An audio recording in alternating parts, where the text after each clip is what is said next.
Bonjour, bonsoir sportif, Club Sport Santé vous accueille sur SOS Docteur TV pour évoquer 4 thématiques. Nous parlons bien sûr de la Super Coupe du Togo avec ce duel entre ASCO et la SCK attendu ce dimanche au stade de Kégué à partir de 15h30. Les clubs se préparent également tout doucement pour la prochaine saison de la première division de football. Que dire sur ces préparatifs? On évoque le sujet dans Club Sport Santé. Nous évoquons également le handball sur le plan africain avec la CAN des dames en RD Congo avec cette grosse affiche Angola-Sénégal en finale. Puis nous terminerons nos discussions autour du mondial des clubs de la FIFA. Les clubs africains engagés sont fixés après le tirage au sort. Voilà ce qui nous retient pour ce jour. Merci d'être fidèles à notre émission. À tout de suite pour la première fenêtre.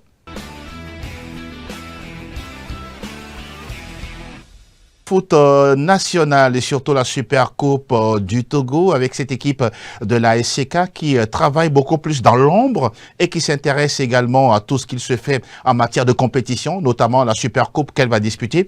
Et Tchavitengue, quand on parle justement de cette Super Coupe du Togo, on parle d'une équipe de la SCK qui tout doucement, voilà, ne fait pas de bruit mais qui travaille dans l'ombre histoire de venir, voilà, déranger tous ceux qui sont autour de lui. Quand vous voyez un club très discret, cela veut dire que voilà, il y a un travail qui se fait en amont, un travail de fond qui aujourd'hui tourne autour de la discipline. La discipline également, c'est rester dans le silence et montrer le travail sur le terrain. Donc moi j'adore beaucoup cette politique de la SCK qui, vous allez voir sur toute la saison, on ne peut pas retrouver ce club-là avec des violences au niveau des supporters.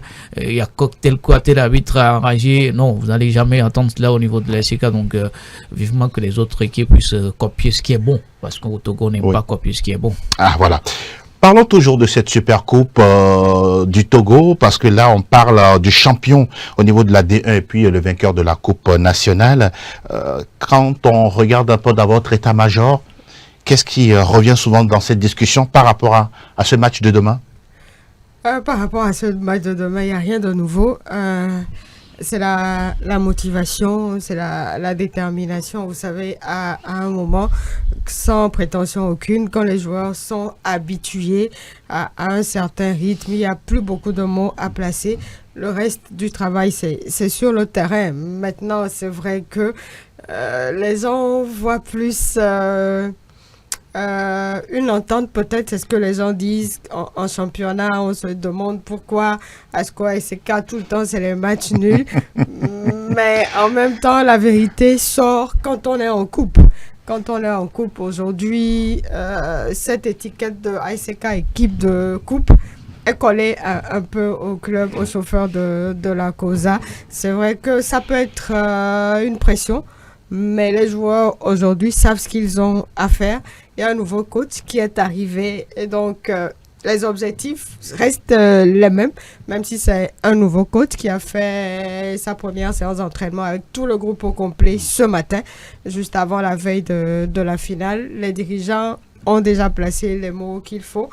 On sait pourquoi on vient demain au stade de Kégué. Maintenant, après les 90 minutes et puis la fin des tirs au but, on verra celui qui va gagner. On rappelle que la SCK ne va pas jouer seul. Hein. Il y aura un adversaire en face. Il s'agit bien de l'ASCO, l'aîné dont on parlait tout à l'heure. C'est un client également à prendre au sérieux qui a également des ambitions. Et très très au sérieux parce que quand on prend cette équipe d'ASCO, aujourd'hui c'est la coupe.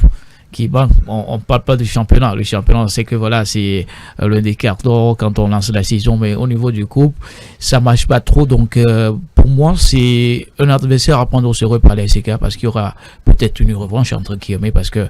Forcément. Ah oui. Bon. Elle confirme. Elle confirme cela. On dit que voilà. C'est un match très ouvert où aujourd'hui, je ne vois aucune équipe favorite, si ce n'est les réalités qui diront quand même le contraire sur la pelouse. Donc pour moi, l'ASCO est à prendre au sérieux parce qu'ils vont chercher ces joueurs-là également à rentrer avec la manière dans la nouvelle saison. Quand on est en club, on a toujours cet objectif-là de gagner les trophées. Donc pourquoi pas demain. Tout ce que moi je demande au niveau de ces deux équipes, c'est nous dire que voilà, aujourd'hui, quand on prend le football togolais avec ces deux clubs, on peut se dire que voilà, on a un niveau. le niveau c'est par rapport aux prestations et non les à côté. On sait que voilà, c'est le football, il faut de l'attention, mais que ça soit dans le fair play avec beaucoup plus de révélations au niveau de ces joueurs pour nous dire comme quoi ils sont prêts pour aller aborder cette nouvelle saison. Une super coupe du Togo avec bien sûr les condamnants face aux chauffeurs de la COSA, le graphique avec l'aide d'Apollinaire pour regarder justement ce qui nous attend au stade de Kégué demain à partir de 15h30 minutes. On parle également de l'entrée libre et gratuite pour le public sportif qui voilà apprécie et l'ASCO et la SCK, faites le déplacement. Il n'y a rien du tout à payer et essayons juste d'être dans la discipline, dans l'ordre et puis voilà, dans le fair play pour aller vivre ce match très très intéressant qui nous attend au stade de Kégué. Parlons des effectifs. Etchevi, côté ASCO, on a quand même des joueurs intéressants. On a peut-être Denis Abalo, Kloukpo Kokou, bon, Enoch Kekwe, on a appris que dernièrement, il s'est pas entraîné avec le groupe. Et puis tous ceux qu'on connaît autour justement de cette équipe-là, c'est un groupe également intéressant. Oui, très intéressant quand on sait que voilà, c'est des joueurs qui aujourd'hui ont au moins 2-3 saisons avec cette équipe-là. Cela veut dire que voilà, il y a l'Osartu qui est là. On a parlé de la convocation en équipe nationale à prime. Il y a pratiquement les joueurs d'ASCO et de la SCK. Donc c'est un atout primordial pour ces deux équipes-là. Où d'ailleurs, ces joueurs se connaissent dans les deux camps, bien sûr. Donc peut-être ce sont des amis en sélection. Des amis en sélection qui se connaissent très bien. Il y a eu quand même des joueurs qui ont joué à ASCO qui sont aujourd'hui à la SCK vice-versa. Voilà. Cela veut dire que voilà, au niveau de la rivalité, ça va également se jouer au niveau de ces joueurs-là qui vont se dire dans la tête comme quoi s'il y aura pas ce trophée, il y aura des pics à mes amis et autres là. Donc l'Osartu au niveau de l'ASCO, il n'y a pas photo. Il n'y a pas photo comme quoi on connaît bien sûr ces joueurs. Également à côté de la SCK, il y a également des joueurs qui se connaissent très très bien. Donc c'est pas du nouveau, oui. Même s'il y a des joueurs qui aujourd'hui vont découvrir cette coupe-là, bah tout compte fait c'est une Osartu de l'ASCO, de la SCK qui sont toujours les mêmes. On rappelle que la saison dernière, l'ASCO a refusé de jouer justement cette super coupe du Togo. Cette fois-ci, ils ont accepté. Evelyne Benedji, l'effectif du côté de la SCK sous votre coupole, il y en a qui sont des anciens, des cadres qui sont là, et puis il y a des nouveaux également qui arrivent. Oui, il y a des nouveaux, plus vraiment des nouveaux parce qu'ils ont eu à jouer déjà les éliminatoires de la Coupe CAF. Arnaud, comme la vie de Souza, Savant et tous les autres. Maintenant, le seul nouveau aujourd'hui, c'est Glomarius. Qui est venu de Doumbé de Mongo. À part ça, tous les anciens sont là, Sonrai, Jean-Paul, Dodi, Amekoudi, Betogo, Antoine, oui. Sama Mahadiou, tous les autres qui sont... Sama Halimou, s'il vous plaît. Oui, Mahadiou, il est de l'autre côté. Mahadiou, c'est de l'autre côté. Ce sont des frères. Voilà. Sama Halimou et Akoro Bilal, oui. Ils sont tous là. Avec le goal... qui est là également que tout le monde connaît, Fadil Soumanou, voilà. Et un jeune gardien aussi qui est arrivé cette saison parce qu'il y a eu des départs. Et également, il y a Fabrice qui n'a plus renouvelé, Kagbataouli qui n'a plus renouvelé. Donc, il y a un jeune gardien de 2,02 m qui est arrivé. 2,02 m. Oui.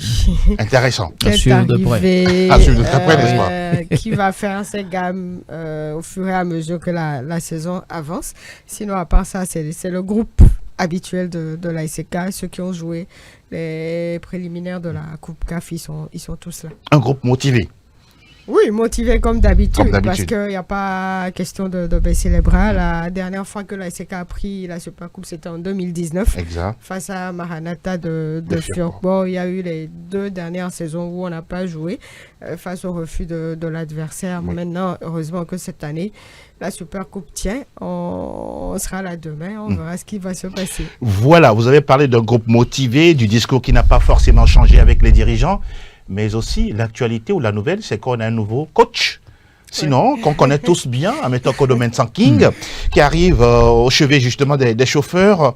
Pourquoi vous êtes parti chercher un tel entraîneur? Un nouveau coach adjoint également. Ah, d'accord. Oui, il y a le coach Ameto Kodo qui est là. Après le départ du coach Jonas, il fallait quand même chercher quelqu'un qui est... dans la même gamme que lui, parce qu'il faut de la rigueur Il faut une certaine expérience également. Coach Ahmed Tokodo, en tant que joueur, on l'a tous vu, on l'a tous connu en tant qu'entraîneur. On sait que c'est quelqu'un qui ne badine pas avec la discipline. Parce que pour avancer dans un groupe, il faut quand même que tout le monde soit dans les rangs. Et donc voilà, les dirigeants ont choisi de prendre le coach Ahmed Tokodo. Oui.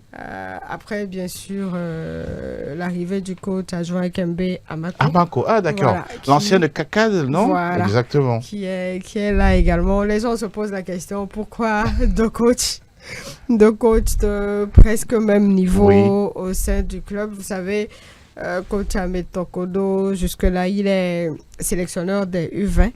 Il se pourrait qu'il y ait des compétitions par moment et quand il part, il faut quand même quelqu'un qui tienne la barque assez solidement.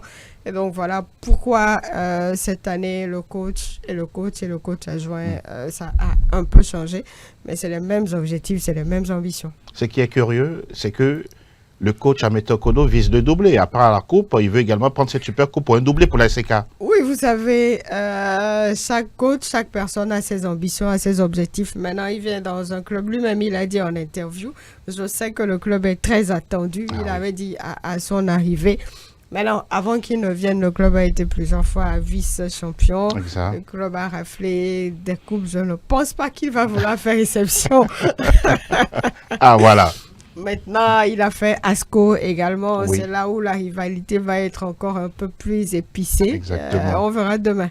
On verra justement cette confrontation. On parle d'Ahmed Tokodo Mensanking qu'on connaît très bien. Il cherche le doublé, tout comme Yao Amani également, qui a envie de faire championnat et super coupe du Togo. Ça fait partie des ambitions des entraîneurs. Quand on arrive nouvellement dans un club, il y a tout de suite les ambitions affichées par les dirigeants d'abord et personnellement par l'entraîneur qui veut tout de suite gagner les trophées. On l'a connu dans le passé avec l'ASCO où il a remporté le championnat, où personne ne l'attendait d'ailleurs. 3 fois de suite, hein, si je ne perds pas de mémoire. Personne ne l'attendait, où il n'a pas bien conclu les choses au niveau de l'ASCO pour débarquer au cheveu de la SOTR. Malheureusement, ça n'a pas marché avec l'effectif qui n'a pas été tout à fait à la hauteur. Il a demandé également que cet effectif-là soit renouvelé, malheureusement. C'est un entraîneur qui, pour moi, est très, très rigoureux. Il demande. Vous l'appréciez? Je l'apprécie dans sa rigueur, parce qu'aujourd'hui, quand on prend les entraîneurs togolais, la rigueur tout de suite dans la réaction sur la pelouse, moi j'adore, bien que il n'est pas quelqu'un qui va aller jouer, taper le ballon sur la pelouse, mais en dehors, dans sa zone, il ne s'assoit pas, il n'est pas nonchalant, il réagit. Vous regardez le match et en même temps ça réaction. Oui, comme Diego Simeone, moi je l'ai quand même suivi sur un match au stade Omnisport de Lomé, il n'a pas hésité à insulter le joueur. Oh là là. Donc, comme quoi, c'est tout de suite vous dire que voilà, c'est pas ce que je vous demande. Il vit ses matchs. Il fait ses matchs. Tactiquement, c'est un entraîneur qui répond. Donc, moi, je mets un accent particulier sur la tactique au niveau de nos entraîneurs du Togo. Du coup, quand vous êtes très affûté à ce niveau, personne ne va vous inquiéter. Donc, Ahmed Tokodo, ça peut faire l'affaire. Il est bien entouré avec Amakoé, qui est également à un niveau où aujourd'hui, on ne peut pas quand même le comparer avec d'autres. C'est la politique de la maison. Maintenant, il faut mettre les moyens pour pouvoir les accompagner, doubler tous les pauses comme on dit, pour avoir une équipe avec des joueurs qui répondent durant toute la saison. Quant à ce que voilà, c'est une saison qui sera très très longue. Ça doit passer par cette coupe là et bonne chance à Ahmed Tokodo et son agent. Vous le dites bien, Kembe Amako ou bien Ahmed Tokodo Mensa, Kembe Amako, c'est le duo, voilà, le mariage du côté de l'ASCK. On va évoquer l'arbitrage parce que ce serait un match dirigé par une dame qui sera bien sûr à l'honneur, on ne la présente plus, Vicencia Amedome. Pour vous, une responsabilité qu'elle doit normalement bien gérer. Vous n'êtes pas sans savoir qu'aujourd'hui, quand on parle de Vicencia Amedome, ça dit beaucoup de choses avec le niveau du sifflet togolais qui aujourd'hui retrouve Madame Vicencia comme la reine. Et elle a eu quand même à faire ses preuves aujourd'hui dans toutes les compétitions de la FIFA et de la CAF. Sur ce match-là, c'est encore pour une fois retrouver toutes ses qualités. C'est une arbitre qui est très autoritaire à chaque fois qu'elle est sur un match. Moi, je l'ai suivi à plusieurs reprises. Vous la connaissez depuis longtemps. Je la connais depuis longtemps. Donc, quand il y a quand même ce petit côté de communion, de convivialité entre l'arbitre et les joueurs, ça passe normalement. Sauf Donc, que ce ne sont pas des amis. ce ne sont pas des amis, non. Ah oui. Et l'autre va suffire juste aux lois, aux règlements Exactement. qui stipulent au football et aux joueurs également de se soumettre, parce que quand vous êtes un joueur, vous vous soumettez aux ordres de l'arbitre, ça passe normalement. Donc, la retrouver sur ce match, moi, ça ne me surprend pas. C'est un grand match. D'accord. Il faut également une grande arbitre et voilà, elle est là et vivement que ça se passe bien. Vicencia, une dame qui a été choisie, vous, en même temps également dame, journaliste, votre regard sur ce choix? Bon, je dirais que actuellement, c'est elle la meilleure parce qu'elle est toujours en compétition depuis que les championnats ont pris fin. Ici, elle était dernièrement à la Ligue des champions féminine, la phase finale. Elle a montré, elle a été même sur la finale. La finale, exactement. Oui. Elle a fait une grande finale. Vivement que ça se répète ici pour cette super coupe demain. Nous n'avons pas l'habitude de juger les arbitres, donc je vais rester dans cette logique-là. Bon match à elle et à ses collègues. Intéressant, oui. On a tout dit en tout cas concernant la super coupe. On rappelle que c'est à partir de ce dimanche, à partir de 15h30 au stade de Kégué. Voilà, vous allez retrouver les deux équipes, ASCO et la SCK, pour venir les supporter. Ce qui est sûr, c'est le Togo qui gagne, même si on aura un vainqueur. On rappelle que oui, lorsqu'on aura le match nul, 0-0, 1 but ou 3 buts partout à la fin, directement on ira au tir au but pour aller départager les deux équipes. Rendez-vous dimanche ASCO à SCK à partir de 15h30 au stade de Kégué. On rappelle que l'entrée libre et gratuite. On va continuer de parler football. On va s'intéresser bien sûr à l'actualité des clubs qui se préparent pour la prochaine saison de la D1. Evelyne, on reste toujours avec vous. Parlons justement, on va d'abord parler de l'Étoile Filante, un club que vous connaissez très bien. Une équipe également qui multiplie les séances pour mieux se lancer pour la première division qu'elle retrouve enfin après 13 ou 14 ans d'absence. 11 ans. Oui. Ah d'accord, 11 ans d'absence. Oui. Merci pour la précision. Oui, j'ai eu à suivre quelques matchs amicaux de cette équipe. La dernière fois même contre l'AC Barracuda. Oui, au stade, au terrain d'Abou de Boissimé. Oui, un match qui s'est soldé par la victoire des Bleus de la capitale, comme on les appelle, 3-2. C'est vrai que l'équipe a un peu changé. Il y a eu beaucoup de recrutements, des joueurs quand même expérimentés, Sanvi qui était à l'AS Togoport dans le temps, qui a fait Tambo également. Il y a de bons joueurs qui sont arrivés dans cette équipe. Je pense qu'on verra plus l'équipe de l'Étoile Filante, plus vraiment le jeu qu'elle a fourni en D2. Oui. Parce que quand on suit un peu cette équipe, quand on suit un peu les matchs amicaux que cette équipe a eu à disputer, c'est quand même un jeu chatoyant. Le coach Ben qui est actuellement au Maroc. Exactement. Pour la dernière phase de sa formation en vue de l'obtention de la licence ACAF. Il essaie de faire un bon travail avec ses assistants. Maintenant, l'Étoile revient en première division. Ils seront très attendus, surtout avec des supporters qui... très exigeants. Assez bruyants et bruyants. Ouais, voilà. Le club est très attendu. Déjà, je pense sur le calendrier, il joue contre Tambo. Oui, lors de la première journée. Pour la première journée, ça va être un véritable test pour cette équipe-là. Vivement qu'elle se maintienne en première division, parce que quoi qu'on dise, c'est une équipe avec des supporters. Quand vous venez au stade, vous savez que vous assistez à un match. Ça a beaucoup manqué dans notre championnat depuis des années. Je pense que ça va faire du bien à la fédération également, parce que quand on dit Étoile Filante, c'est, comme on le dit, c'est de père en fils. C'est une tradition, c'est de père en fils. Donc, beaucoup sont revenus parce que l'équipe est de retour en première division. Vivement qu'elle se maintienne, vivement qu'elle produise du beau jeu. Voilà. Tout ça grâce au travail foncier de maître Tété Wilson Baroun, que nous saluons au passage. On rappelle également que l'équipe de l'AC Barracuda a été est désormais coachée par un certain Wadja Lantam, que vous connaissez également très bien. Voilà, on parle de l'Étoile, de l'AC Barracuda. Gomido également, qui multiplie les séances d'entraînement pour l'avant-saison. Oui, l'avant-saison au niveau de pratiquement tous les clubs, c'est dans la discrétion. Quand on prend l'Étoile l'étoile filante, oui, on sait que voilà, il y a eu plusieurs matchs amicaux où on a perdu, on a gagné. C'est pas l'important. L'important aujourd'hui, c'est de retrouver une bonne ossature. Nous avons eu l'occasion de retrouver le président ici de par une interview qui nous disait que voilà, le retour aujourd'hui, c'est quand même un retour salutaire, mais ils vont pas rester sur leur riz, ils vont continuer à travailler pour jouer le maintien. Le maintien, ça passe par d'abord au niveau d'un bon effectif. Quand vous l'avez, vous pouvez tenir. L'étoile filante fait partie des clubs historiques du football togolais. Personne ne va démentir cela. Ce retour, pour moi, doit être couronné par un travail qui doit être sur la longue durée. On a aujourd'hui un entraîneur au chevet de cette équipe qui a fait un très bon travail, Ben Adiakba.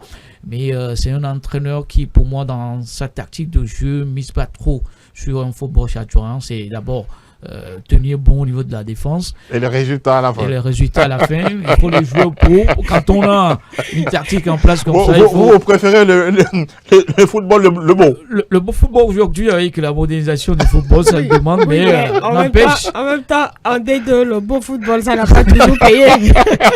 Bon, l'essentiel à la fin, c'était d'avoir les points. C'est la montée. C'était la montée. Voilà, c'est la montée aujourd'hui. Donc, je crois qu'ils ont compris qu'il faut d'abord chercher à jouer le maintien, tout de suite chercher à jouer le au tableau, ça va être très très compliqué. Donc Gomidon, les saisons dernières, ils nous ont quand même sorti de nos tout feu tout flamme, première journée à l'arrivée. Cela va dire que voilà, quand vous n'avez pas les doublures à chaque pause, ça va peser énormément parce que c'est des rencontres, des journées répétitives. Du coup, physiquement, c'est difficile pour les joueurs qui doivent être également dans une bonne condition. Ce qu'au Togo, c'est pas sur la longue durée. Donc, je crois que les dirigeants, quand vous affichez des ambitions, les moyens les accompagnent. Du coup, on attend. Aujourd'hui, on a la date pour le démarrage. C'est le 15 décembre prochain. La question, est-ce que les clubs sont prêts? On reviendra mercredi justement sur ce sujet-là, de savoir si les escouades sont toutes prêtes pour aller commencer cette première division tant attendue. Avec la nouveauté, c'est qu'on joue désormais à 14 clubs. Vous avez eu le temps de traiter ce sujet-là sur votre média, bien sûr. Mercredi, si tout va bien, on sera encore ensemble pour décortiquer ce sujet-là. On va avancer, on va aller sur le continent désormais pour évoquer le handball. Oui, on en parle au niveau bien sûr de la RD Congo où se déroule la Coupe d'Afrique des Nations de la discipline chez les dames. On aura en finale ce match, sinon ce choc, Angola-Sénégal. Evelyne, vous avez souvent l'habitude de regarder souvent cette discipline-là. L'Angola qui est inhabitué, en tout cas sur le plan continental, face au Sénégal qui n'a plus disputé de finale depuis 2018. Oui, ça c'est une affiche, hein. Rien à dire là-dessus. Oui, c'est deux nations qui se connaissent au niveau du handball continental. L'Angola qui va jouer sa 16e finale de cette compétition et qui vise un 5e titre de rang.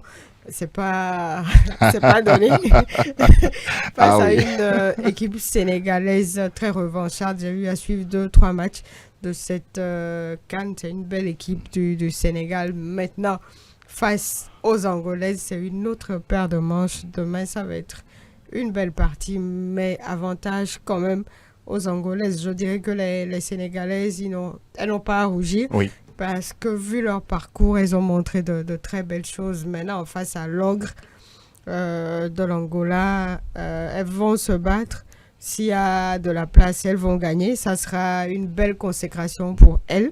Mais en même temps, devant cette équipe angolaise, elle a quand même de très grandes joueuses, de bonnes joueuses. Ça va être une très belle finale. Mais je ne pense pas que je pourrais la suivre. C'est pas évident. Peut-être juste le résumé, vu que nous avons une super coupe demain à jouer. Mais les amateurs, les amatrices de handball, je pense que ça sera une belle finale qu'il ne faut pas louper.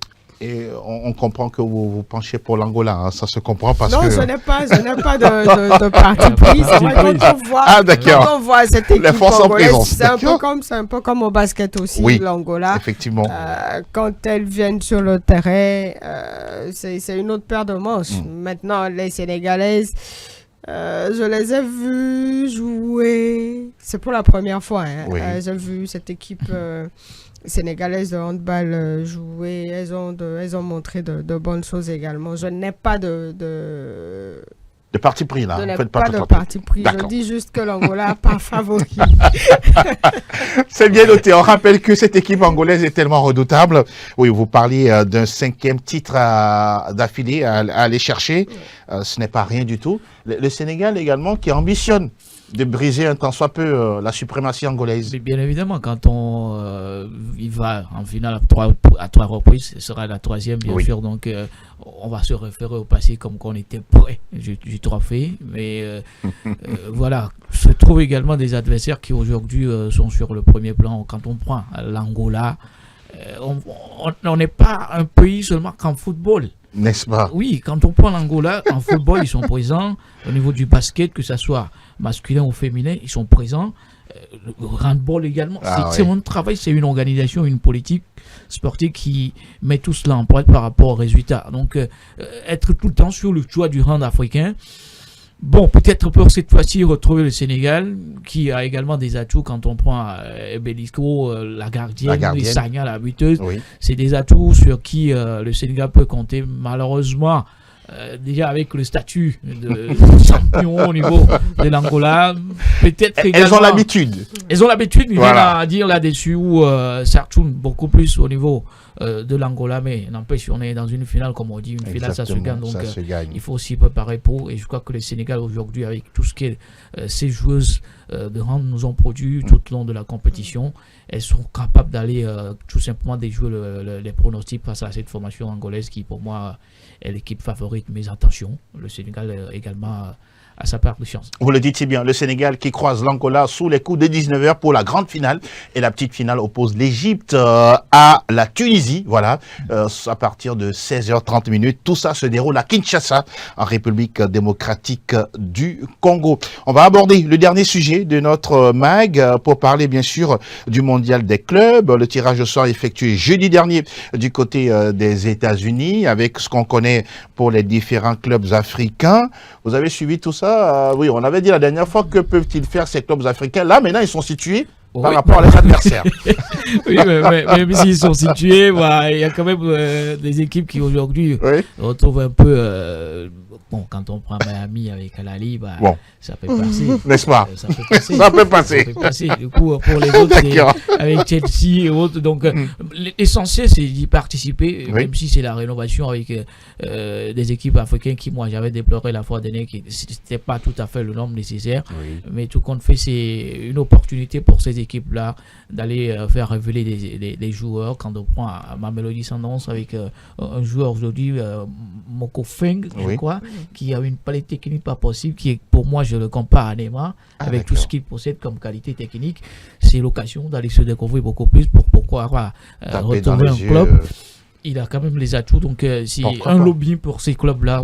L'essentiel, c'est d'y participer. Je ne me fie pas trop au groupe, mais je me fie juste à la prestation, à la révélation au niveau de ces équipes. Vous ne voyez pas un club africain aller en finale de ce mondial-là? Nous sommes en football. Vous êtes en football, voilà, justement. Tout est possible. Donc, sur le papier... Même si vous n'y croyez pas.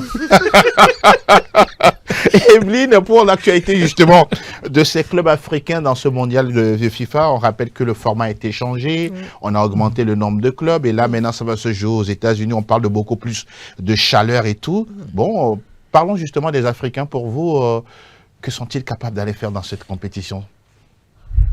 Oui, comme on dit, c'est le foot. Maintenant, face aux grands, ça va être compliqué. Ce qu'il faudra peut-être faire, c'est que certains joueurs se mettent en exergue, se mettent en lumière. Tout dépendra des objectifs et des ambitions de ces clubs-là. Mais moi, je suivrai particulièrement les clubs des Togolais. D'accord. C'est vrai que ici, ça, pour les éliminatoires de la CAN, ça n'a pas vraiment marché. Mais il reste quand même des Togolais, Fodo là-bas, et puis Roger Arolou.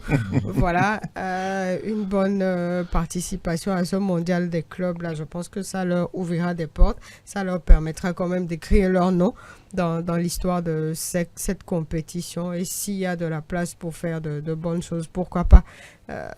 L'essentiel, c'est d'y participer. Moi, je n'aime pas trop cette formule-là parce que pour moi, ça rend paresseux. N'est-ce pas? Oui, ça rend paresseux. Il faudra quand même faire preuve de beaucoup de détermination Oui. pour rivaliser contre ces grands qui ont toujours de grandes ambitions en griffe. Le mondial des clubs, ça fait beaucoup de clubs. Moi, c'est une compétition que... De 32 clubs Oui, désormais. et C'est avec, pratiquement une Coupe du Monde. avec les championnats, les compétitions que ces clubs-là jouent, à ajouter à ce mondial des clubs avec Et que c'est pas la porte à côté. Voilà, c'est aux déplacement. États-Unis. Voilà. Et c'est ce nouveau format. Moi, je pense qu'on fatigue trop les joueurs. C'est quand même des humains, même s'ils gagnent des milliards ou des millions, il faut quand même privilégier la santé de ces hommes qui jouent tout le temps sur les terrains. La petite parenthèse, pourquoi ils ne posent pas un coup de gueule selon vous, ces joueurs? Oui, certains le font, mais derrière la FIFA c'est du business avec tous les sponsors. Oui, c'est l'enjeu. C'est pas évident. L'enjeu aujourd'hui, c'est la gagnante. Vous participez, vous avez telle somme. Du coup, ces clubs sont obligés aujourd'hui, quand on prend les petites équipes, ils sont en manque de moyens. Oui, donc, ça c'est une vérité. Je ne vois pas les grands... La preuve, les clubs qui gagnent la Ligue des Champions, ce n'est pas des clubs à 10 millions d'euros de budget. Pas du tout. Je ne vois pas les grands clubs envoyer des joueurs titulaires pour cette compétition. C'est bien fait. On a aujourd'hui des centres de formation qui, avec l'équipe B, voilà. Ça peut se faire parce que quand on Mais ça aussi, ça peut quand même, on pourra dire, désavantager, voilà, diminuer la qualité de la compétition. C'est pour dire à la FIFA, c'est une compétition de trop. D'accord. C'est une compétition de trop quand on prend les équipes aujourd'hui avec les joueurs qui se blessent régulièrement. Oui. Bah, aller encore, c'est pratiquement à des milliers de kilomètres. Et ce qui est curieux, la saison qui termine en mai et en juin, vous faites tout ce déplacement pour aller jouer pendant un mois. À un moment donné, pour revenir en club, se préparer encore pour une autre saison. Que les dirigeants de ces institutions sachent que voilà, il n'y a pas que le football dans la vie. N'est-ce pas? Ah oui, après le football, il y a d'autres choses. Nous rappelons que le club d'Alaïn de Laba Kodiofodo évoluera dans le groupe G avec City, Wydad Casablanca, tout comme la Juventus de Turin. Et puis le club, bien sûr, de Roger Rolou, l'Espérance Tunis, sera bien sûr dans la poule D avec Flamengo du Brésil, sans oublier Chelsea, votre club de cœur, Evelyne, et puis le club Léon, un club mexicain. Voilà pour le topo concernant justement ces clubs engagés au niveau de la Coupe du Monde des clubs de la FIFA édition 2025. Evelyne, on est arrivé tout doucement à la fin de cette émission. C'est votre première ici. Nous espérons vous revoir très bientôt pour débattre d'autres actualités. Bien sûr, j'ai aimé. Ce fut un plaisir. Mais une question peut-être piège. Pourquoi le vert? Oh, ne vous inquiétez pas. Tout ça, c'est juste décoratif. On trouvera bien sûr d'autres couleurs pour vous. Vous avez un message à l'endroit des supporters de la SCK pour demain? Qui viennent nombreux. Qui viennent nombreux parce qu'il y a de la place dans le bus pour tout le monde. C'est avec leur appui, leur soutien qu'on pourra avancer dans ce bus-là à la fin, qu'on puisse tous klaxonner, qu'on puisse tous crier Wazabanga. Voilà. Tous en bleu et blanc? Oui, en bleu et blanc. En bleu et blanc. Et tu as Tengue? Oui, sauf qu'on a une équipe de la SCK qui nous vient du Togo, mais Wazabanga, c'est togolais. Oui, en fait, pour la petite histoire. Elle va nous raconter justement l'anecdote. Pour la petite histoire, le défunt président du club, lors de la montée du club en première division, si je ne me trompe pas, c'était un match serré. À la fin, le club a gagné. Il a crié, non, c'était en D2, il a crié Wazabanga. Donc, c'est resté comme ça. Tout le monde a pris. Mais il y a quand même la version, au Kabien, parce que Wazabanga, c'est de victoire en victoire. La version au Kabien, vous allez voir sur notre page depuis un moment, on l'ajoute Wakna. On dit ASK, on dit là, maintenant, c'est bon. Voilà. Vous êtes soulagé. Oui, de victoire en victoire pour tout le monde. De victoire en victoire pour tout le monde. Que le meilleur gagne. J'ai pas quand même mis un peu le marketing au niveau de la Fédération togolaise de football sur cette coupe qui est la Super Coupe du Togo. Oui. Quand vous vous promenez dans la ville de Lomé, on ne sent rien du tout. Oui. Aujourd'hui, l'entrée elle est gratuite, mais j'ai toujours eu à dire valorisons nos compétitions. Valoriser nos compétitions, cela veut dire tout simplement qu'il faut au moins une petite caravane pour faire comprendre aux gens que voilà, on démarre une nouvelle saison. Il faut faire le déplacement qu'il faut. Se redire comme quoi la nouvelle saison, ça part de là. Mais c'est pas ça, ce qui veut dire que voilà, nos compétitions au Togo, quand on prend aujourd'hui le Cameroun est quand même ce pays bien placé pour nous donner cette petite leçon-là. Oui. La Côte d'Ivoire. Bon, La Côte d'Ivoire à côté également. ce qui est sûr, ça va démarrer la nouvelle saison demain, donc Dieu merci. Plus de communication, en tout cas, c'est ce que nous souhaitons au niveau de nos compétitions. Et Thierry Tengue, mille merci encore une fois d'être passé. Merci pour la présence. Evelyne Benedi, mille gratitudes à vous. Ce fut un plaisir, comme je l'ai dit, de te retrouver. Ça fait longtemps qu'on ne s'est pas vu. Thierry Tengue aussi, ça a été une belle émission. Exactement. Merci pour l'opportunité. Je serai là quand je peux et quand il faut. Voilà, le message il est bien passé. On ne cessera jamais également de vous dire merci, chers téléspectateurs et internautes. Merci à Apollinaire, Sylvain et tous ceux qui ont travaillé autour de la réalisation de ce nouveau numéro. On vous souhaite un excellent week-end. N'oubliez pas le rendez-vous, c'est dimanche au stade de Kégué à partir de 15h30. La Super Coupe du Togo entre ASCO et l'ASK, entrée libre et gratuite. Portez-vous bien, on se dit à très bientôt. Ciao, ciao.